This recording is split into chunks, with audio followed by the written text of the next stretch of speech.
Assalamualaikum warahmatullahi wabarakatuh. Halo semuanya, perkenalkan nama aku Tania Dewi Kania dengan NIM 102250004.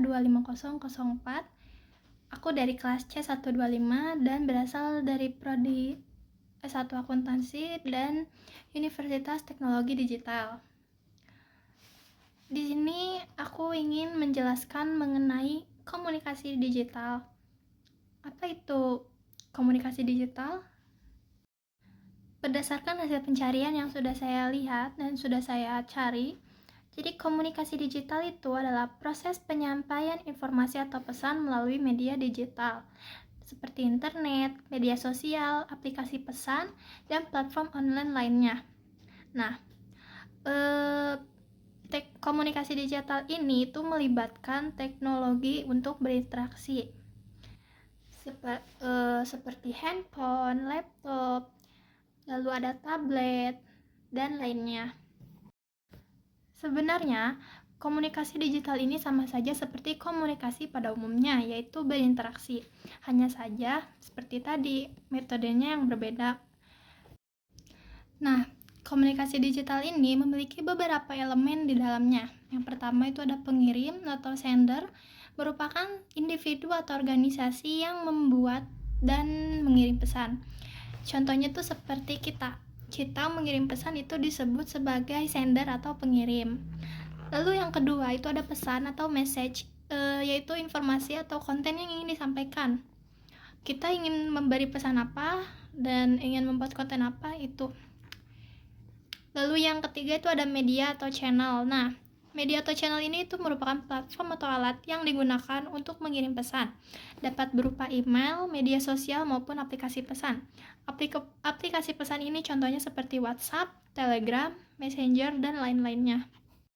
Kemudian yang keempat ada receiver atau penerima, yaitu individu atau kelompok yang menerima pesan. Seperti saya mengirim pesan kepada orang lain dan orang itu mendapatkan pesan yang saya berikan.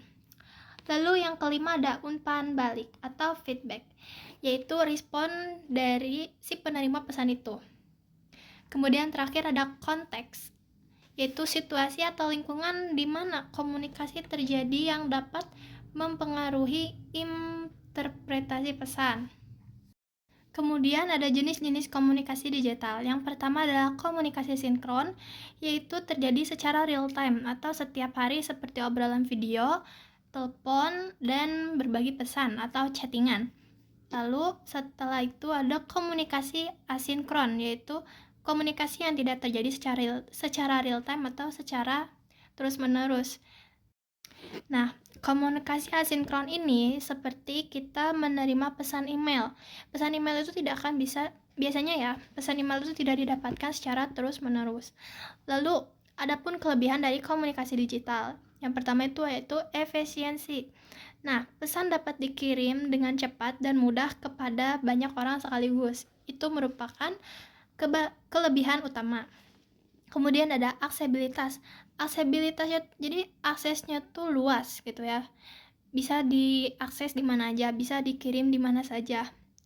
Kemudian interaktivitas, memungkinkan umpan balik langsung dan partisipasi aktif dari penerima. Lalu ada biaya yang dikeluarkan dengan komunikasi digital ini tuh jauh lebih murah dibanding komunikasi tradisional yang masih menggunakan surat via pos mungkin.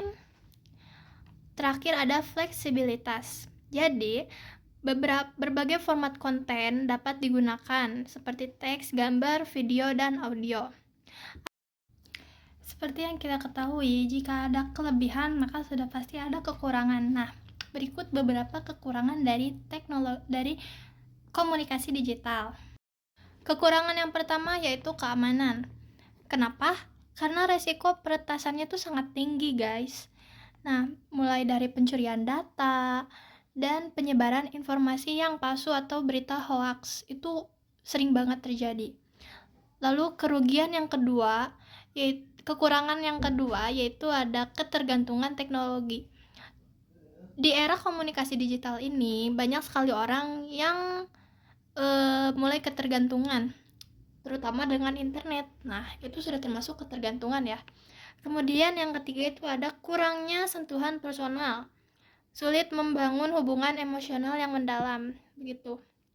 Lalu ada informasi yang berlebihan, jadi ada beberapa informasi yang dilebih-lebihkan, jadi sangat berbanding jauh dengan kenyataannya gitu.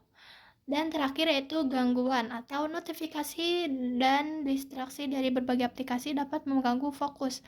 Seperti yang kita tahu ya, notifikasi itu terkadang bisa mengganggu, terkadang tidak, begitu. Nah, kemudian ada etika dalam berkomunikasi digital. Yang pertama yaitu menghormati privasi, yaitu jangan menyebarkan informasi pribadi tanpa izin. Jadi, kita tidak boleh menyebarkan informasi seseorang sebelum mendapatkan izin orang tersebut, begitu. Kemudian yang kedua itu ada verifikasi informasi. Sebelum kita menyebarkan informasi lebih lanjut, alangkah baiknya kita tuh cari tahu dulu gitu, kayak apakah informasi ini benar, apakah sudah terbukti kenyataannya, begitu. Lalu yang ketiga ada menggunakan bahasa yang sopan.